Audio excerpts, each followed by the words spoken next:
Bien-aimés dans le Seigneur, nous sommes dans la joie de vous saluer dans le merveilleux nom de Jésus-Christ.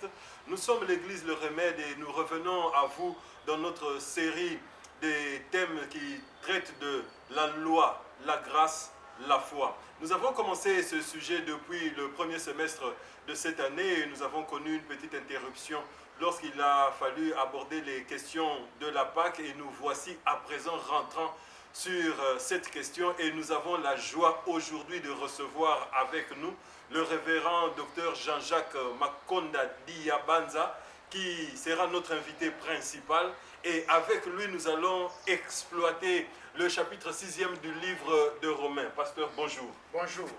C'est une grande joie de vous recevoir. Nous allons parler aujourd'hui de Romains chapitre 6. Mais avant d'aller dans le vif du sujet, pouvez-vous nous dire en un mot qui est l'auteur de ce livre, à qui s'adresse-t-il et dans quel contexte ces écrits atteignent ses destinataires? Merci beaucoup, maître. Merci beaucoup de m'avoir reçu chez vous aujourd'hui dans votre émission. En réalité, c'est l'apôtre Paul qui est l'auteur de ces livres. C'est lui qui écrit les livres. Il l'adresse aux Romains, des chrétiens qui sont à Rome. Mais par rapport aux réalités ou au contexte de l'église de Rome, il faille d'abord dire que l'église de Rome n'a pas été l'œuvre de Paul. En fait, les chrétiens romains sont un mélange des juifs et des gentils qui sont partis les jours de la Pentecôte à Jérusalem et qui, étant revenus, ont commencé l'église de Rome. Donc l'église de Rome n'est pas en réalité l'œuvre de Paul, mais Paul, avec l'autorité apostolique, leur adresse des messages et leur parle sous son autorité apostolique. C'est pourquoi il écrit ces livres. Quels sont les contextes ou quel est le contexte de l'époque? À l'époque, le monde est caractérisé par la méchanceté, la désunion, le monde est caractérisé par la malice, le monde est caractérisé par tout ce qui n'est pas correct. À l'époque où l'apôtre Paul écrit ses livres, voici les réalités qui dominent à Rome. Et encore, il y a quelque chose de très important qu'il faut signaler, c'est que le gentil et les juifs qui étaient dans cette église, c'est disputer le leadership. C'est disputer le leadership. Jusqu'au moment où, mais ce sont les juifs finalement qui dirigeaient l'église, jusqu'au moment où les juifs ont été chassés de Rome. Quand ils ont été chassés, alors les gentils ont pris la responsabilité parce qu'ils étaient désormais les plus nombreux, mais la désunion a quand même commencé. C'est pourquoi en réalité, vous allez constater que l'apôtre Paul, quand il parle dans son livre, il poursuit trois objectifs principaux. Le premier objectif, c'est qu'il veut que ces gens sachent qu'il arrive. Son arrivée est non seulement pour communiquer les dons, mais son arrivée pour régler des choses qui sont en difficulté. Ça, c'est la première chose. La deuxième raison pour laquelle il écrit les livres ou les lettres, c'est qu'il voulait qu'il l'aide, qu'il soit sa base arrière. Parce que l'apôtre Paul est en train de passer pour aller en Espagne, pour un ministère. Il veut que l'Europe, en termes de Rome, puisse l'aider à atteindre son objectif. Et enfin, il va mettre de l'ordre sur la désunion qui caractérise l'Église à cause de la présence à la fois des gentils et des Romains. Et il écrit son livre, son épître, d'après les historiens, vers l'an 57 après Jésus-Christ. Alors voilà d'une manière assez ramassée les éléments que je peux présenter. Donc l'apôtre Paul écrit aux Romains avec des objectifs précis. Quand vous dites les gentils, nous devons comprendre des chrétiens non juifs. Des chrétiens non juifs, des gentils ou des païens. Mais donc, avec ce tableau que vous nous dressez de l'église de Rome, nous avons le sentiment qu'ils n'étaient pas plus nantis que nous. Il n'était pas plus facile pour eux d'être chrétiens que nous. Je propose que nous puissions lire l'épître en question dans son chapitre 6e, excusez-moi, Romains chapitre 6. Nous lisons à partir du verset 1er jusqu'au dernier verset, le verset 23. Que dirons-nous donc? Demeurerions-nous dans le péché afin que la grâce abonde? Loin de là, nous qui sommes morts au péché, comment vivrions-nous encore dans le péché?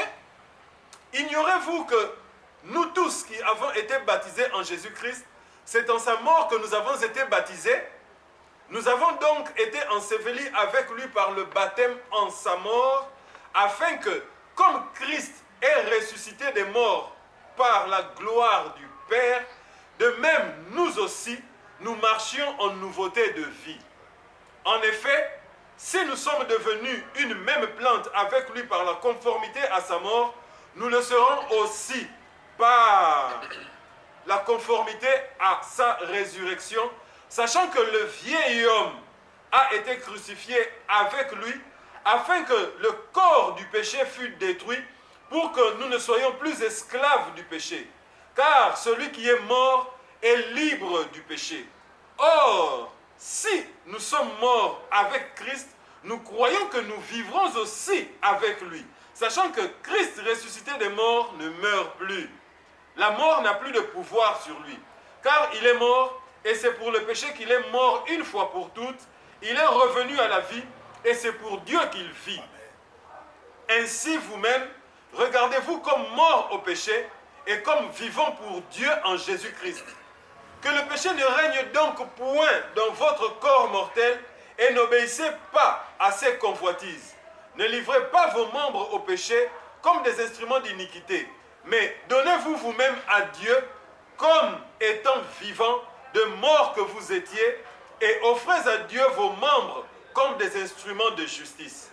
Car le péché n'aura point de pouvoir sur vous, puisque vous êtes non sous la loi, mais sous la grâce. Quoi donc? Pécherions-nous parce que nous sommes non sous la loi, mais sous la grâce? Loin de là. Ne savez-vous pas qu'en vous livrant à quelqu'un comme esclave pour lui obéir, vous êtes esclave de celui à qui vous obéissez, soit du péché qui conduit à la mort, soit de l'obéissance qui conduit à la justice.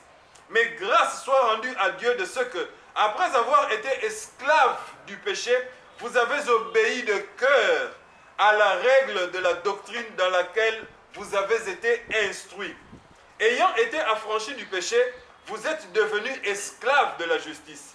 Je parle à la manière des hommes, à cause de la faiblesse de votre chair.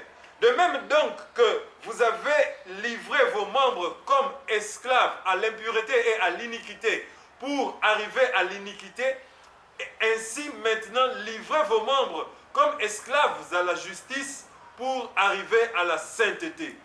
Car vous étiez esclaves du péché, vous étiez libres à l'égard de la justice. Quels fruits portiez-vous alors? Des fruits dont vous rougissez aujourd'hui, car la fin de ces choses, c'est la mort. Mais maintenant, étant affranchis du péché et devenus esclaves de Dieu, vous avez pour fruit la sainteté et pour fin la vie éternelle. Car le salaire du péché, c'est la mort. Mais le don gratuit de Dieu, c'est la vie éternelle en Jésus-Christ, notre Seigneur. C'est le merveilleux chapitre 6 de Romains qui fera l'objet de nos échanges. Pasteur, que devons-nous entendre par expression mort au péché que l'apôtre Paul utilise dans ce chapitre? Avant que je ne commence, avant que je réponde à votre question, j'aimerais faire remarquer quelque chose de très important. L'apôtre Paul parle au verset 14e. Au verset 14e, l'apôtre Paul dit quelque chose qui m'intéresse. Oh, attendez. Il dit ceci. Car le péché n'aura point de pouvoir sur vous, puisque vous êtes non sous la loi, mais sous la grâce. C'est-à-dire, nous changeons de maître. Mort au péché veut dire que nous changeons de maître. À l'égard du péché, lorsque nous étions sous la loi, nous étions morts. Mais la loi est comme un professeur qui nous montre, un médecin plutôt, qui nous parle de notre maladie, mais qui est incapable de la traiter, de la soigner. Ça, c'est très important. La loi est comme un médecin qui te montre ta maladie, mais incapable de la soigner. Maintenant, là, nous étions vivants. La loi a rendu la vie du péché effective en nous. Mais avec la grâce, nous changeons de cap. Sous la grâce, nous mourons au péché pour vivre autrement. Nous mourons. Alors, mourir au péché veut dire être mort devant les péchés. Donc, devant le péché, nous sommes comme des cadavres. Exactement. Nous sommes des cadavres devant les péchés. Nous sommes inertes devant les péchés. Nous sommes sans mouvement devant les péchés. Parce que lorsque nous venons sous la grâce, alors nous vivons autrement. Nous vivons autrement. La loi, le péché ne sont plus nos maîtres. C'est la grâce qui nous gouverne. Et sous la grâce, nous sommes libres du péché. Attendez, pasteur, pour que je vous comprenne bien, j'aimerais savoir, et tous ceux qui nous suivent également, je m'en doute bien, quand est-ce qu'a eu lieu cette mort au péché pour ceux qui nous concernent? Pour ce qui nous concerne, c'est simple, nous mourons au péché lorsque nous avons donné notre vie à Jésus-Christ. Voyez l'exemple de Paul. Paul parle d'être baptisé en Christ. Qu'est-ce que cela veut dire? Lorsque nous sommes baptisés en Christ, voici les symboles. Le pasteur ou celui qui baptise te tient et te plonge dans l'eau. Cette étape, d'après l'apôtre Paul, correspond à la mort. Lorsque nous mourons en Christ, nous mourons, et lorsqu'il nous relève, nous sortons des eaux, nous revenons pour vivre, d'après l'expression de Paul, en nouveauté de vie. Donc, le jour où nous avons reçu Christ, oui, nous sommes morts au péché pour vivre autrement. La Bible dit, tous ceux qui sont en Jésus-Christ ont commencé une nouvelle vie. Je vous vois venir dans un antagonisme entre le fait d'être chrétien et de ne plus accepter et tolérer le péché. Oui, effectivement, totalement vrai. J'aimerais que nous soyons réels, nous soyons pragmatiques. Oui. Un chrétien, oui, ne tolère pas le péché parce que lui-même, d'après les textes de Paul, ne vit pas dans le péché. Ça ne veut pas dire qu'un chrétien rejette ceux qui commettent le péché. D'abord, par rapport à lui-même, un chrétien ne s'adonne pas au péché. Un chrétien ne s'adonne pas. Un chrétien, ce n'est pas quelqu'un qui vit dans le péché. Ce n'est pas quelqu'un qui accepte de vivre dans le péché, qui accepte de continuer à pécher comme s'il n'avait jamais reçu Christ. Un chrétien ne vit pas dans le péché. Il est mort au péché. Le verset 6e dit, c'est car, le verset 7e dit, car celui qui est mort est libre du péché. Or, nous sommes morts le jour où nous avons reçu Christ. Par rapport au péché, nous sommes morts. Donc, nous sommes libres du péché. Mais, les chrétiens ne rejettent pas les pécheurs, mais acceptent les pécheurs pour lui présenter l'évangile, pour changer sa condition de vie. C'est important que nous... Je ne sais pas, j'aimerais me faire comprendre ici. Les chrétiens ne vivent pas dans les péchés. Les chrétiens ne tolèrent pas les péchés. Les chrétiens ne chérissent pas les péchés. Mais les chrétiens acceptent les pécheurs pour l'aider à vivre une vie correcte lorsqu'il donne sa vie à Jésus-Christ. Je vous comprends très bien dans les incidences du fait d'être mort au péché dans la vie du chrétien. Vous avez répété plusieurs fois, le chrétien ne vit pas dans le péché, le chrétien ne tolère pas le péché, mais il doit accepter le pécheur pour lui présenter Christ. Mais comment trouve-t-on, et particulièrement dans nos milieux ici à Kinshasa, beaucoup de gens que l'on appelle hommes de Dieu, qui font pratiquement la promotion du péché et qui soutiennent notamment sur pied de certains versets que nous avons lus et dont on parle dans le livre de Romains, que nous pouvons pécher davantage afin d'expérimenter davantage la grâce de Dieu. Quelle est votre réaction par rapport à ça et que nous dirait Paul à travers ce chapitre? Verset premier. Que dirons-nous donc? demeurerions-nous dans le péché afin que la grâce abonde? Loin de là. Si quelqu'un prêche qu'il faut pécher pour que la grâce abonde, est en contradiction avec la parole de Dieu. La Bible dit, vous avez été instruits, nous avons lu ça, oui, dans la doctrine.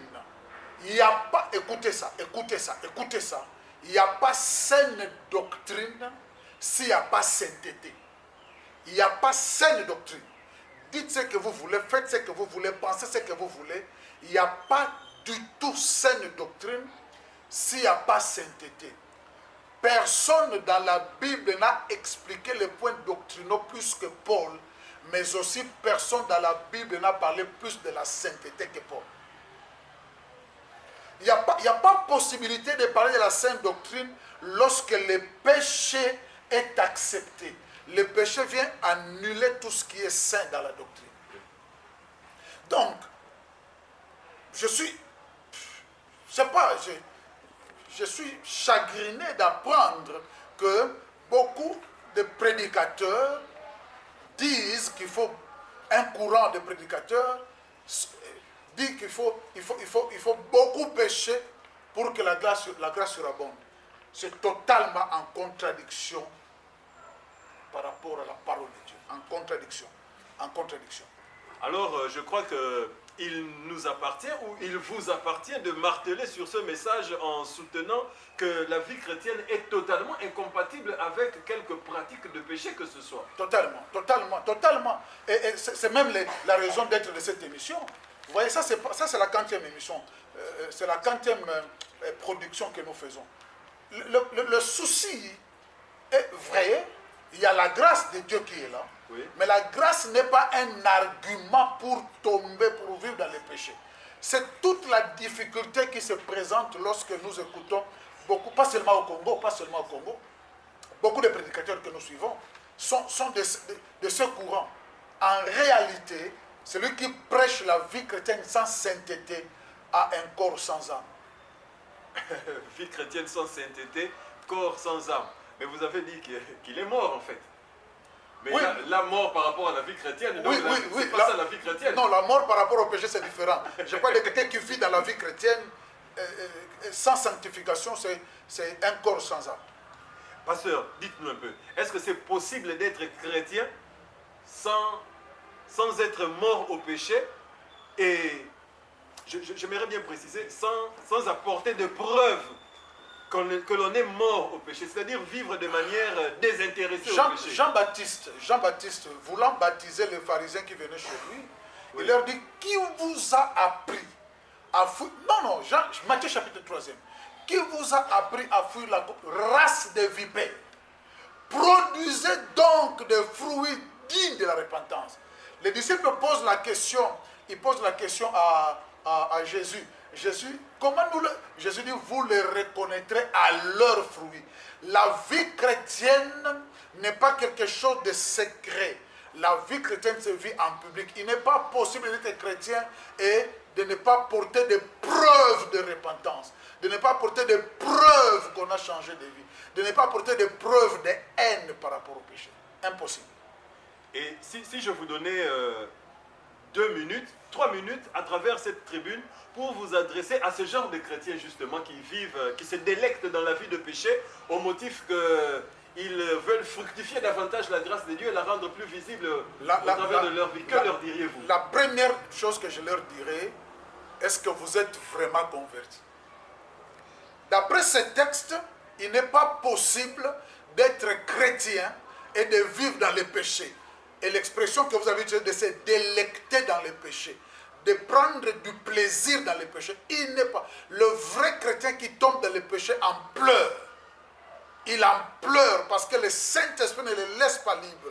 Lorsque vous vivez une vie chrétienne sans amertume par rapport au péché, sans souffrance lorsque vous péchez, la meilleure question qu'il faut poser, est-ce que vous êtes vraiment converti? Merci beaucoup, pasteur. Donc, face au péché, la seule conduite qui atteste que le chrétien est effectivement chrétien, Donc vous voulez dire que c'est une vie de sainteté et un désintéressement total vis-à-vis du péché. Oui, oui. Mais maintenant, nous devons être réalistes. Nous n'aimons pas le péché. Oui. Nous ne vivons pas dans le péché. Mais nous pouvons tomber dans le péché. C'est ça qui allait être l'objet de ma prochaine préoccupation. Oui. Mais on ne va pas dire justement que les chrétiens ne pêchent pas. Non, non, non. Parce que nous sommes encore... Attendez, la première chose, il faut qu'il y ait un distinguo entre un chrétien et un païen. Oui. Et la différence n'est que dans ce que nous sommes et pas dans ce que nous faisons. Je reprends. La différence entre un païen et un chrétien n'est que dans ce que nous sommes et non dans ce que nous faisons. Parce que tout le monde peut faire ce que tout le monde fait. Un païen peut prêcher mieux que moi. Mais il n'est pas possible de porter des fruits dignes de la repentance lorsque le Saint-Esprit n'habite pas en vous. Il n'est pas possible de porter des fruits dignes de la repentance lorsque vous-même vous êtes amis du péché. Donc je voulais dire ceci. Les chrétiens ne pratiquent pas le péché. Les chrétiens ne vivent pas dans le péché. Mais le chrétien peut tomber dans le péché. Alors, quelle différence faites-vous entre un chrétien qui tombe dans le péché, j'utilise votre expression, et celui, je précise, qui se dit chrétien et qui vit dans le péché? Non, quand on se dit chrétien et qu'on vit dans le péché, on n'est pas du tout chrétien. Je suis peut-être très dur, mais c'est la parole de Dieu. Quand on vit dans le péché et on s'y délecte, on n'est pas du tout chrétien, d'après les textes que vous avez lus, mais on est chrétien et on peut tomber dans le péché et on se répand. On se répand, on vit, on continue à vivre. Mais le péché n'est pas l'élément vital du chrétien. Mais le péché est l'élément vital du non-chrétien, de l'inconverti, du païen. Merci beaucoup, pasteur. Nous poursuivons avec nos émissions sur la loi, la grâce et la foi. Nous avons exploité aujourd'hui le texte de Romains, le chapitre 6e principalement, où l'apôtre Paul nous parle du rapport qu'il y a entre le chrétien et le péché qui, comme nous l'avons vu, ne devrait plus caractériser la manière de vivre au quotidien du chrétien. Pouvez-vous résumer brièvement ce dont il s'est agi aujourd'hui? Si vous me parlez d'un résumé, je vous lis le verset 17e. Oui. Mais grâce soit rendue à Dieu de ce que, après avoir été esclave du péché, vous avez obéi de cœur à la règle de la doctrine dans laquelle vous avez instruit. Vous avez été instruit. Nous n'avons pas été instruits dans la règle de la doctrine du péché parce que d'après l'apôtre Paul, après avoir été esclave du péché, nous avons obéi à la loi, à la règle de la doctrine. La doctrine ici s'appelle la sainteté. C'est pourquoi le verset 19 dit, je parle à la manière des hommes, à cause de votre faiblesse, de votre chair. De même donc que vous avez livré vos membres comme esclaves à l'impureté et à l'iniquité pour parvenir à l'iniquité. Oh mon Dieu! Ainsi maintenant, livrez vos membres comme esclaves à la justice pour parvenir à la sainteté. C'est ça le résumé. Parvenir à la sainteté, ce sera notre point de chute. Nous serons heureux de vous retrouver, bien-aimés dans le Seigneur, les fois prochaines dans nos prochaines productions. Nous allons demander au révérend Dr Jean-Jacques Makonda de clôturer notre production de ce jour par une courte prière. Aide-nous, Seigneur, aide-nous, aide-nous, non seulement à parler de toi, mais à vivre ce que nous prêchons. Aide-nous, Seigneur, à ne pas faire du péché notre élément de vie. Aide-nous, Seigneur, à pratiquer ta parole. Aide-nous, Seigneur, à te plaire et à obéir à la doctrine, à la règle de sainteté dans laquelle nous avons été instruits. Que ton esprit nous aide, que ton esprit nous soutienne. Au nom de Jésus. Amen. Amen.